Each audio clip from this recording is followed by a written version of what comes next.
ভিক্ষুক রাস্তা দিয়া যায় আর জমিদারের পুত্রবধূও যায়। একজন সামনের থেকে আসতেছে, একজন সামনের দিকে যাইতেছে। দুইজনের ক্রসিং এর সময় ভিক্ষুকের গায়ের কাদা জমিদারের পুত্রবধূর গায়ে লেগে গেছে। সে দুনিয়া আন্ধার করে ফেলছে, স্বামীকে ডাইকা নিয়ে আসছে, বলছে ভিক্ষুক আমার কাপড় নষ্ট করে দিছে। সে শুধু ভিক্ষুক ছিল না, বৃদ্ধ ছিল।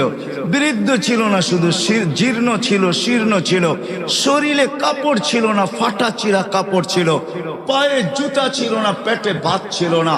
জমিদারের পুত্র সইতে পারে নাই, যৌবনী শক্তি সয়তো সয় কি কইরা তার স্ত্রীর গায়ে ভিক্ষুকের কাদা, বস সমগ্র শক্তিকে হাতে জমা করা একত্র করা বৃদ্ধের গালে বসায় দিছে। বৃদ্ধ কিচ্ছু বলে নাই, শুধু উপরের দিকে তাকায় দুই তিনটা শব্দ উচ্চারণ করছেন। শব্দগুলা হলো ইয়া মাল্লা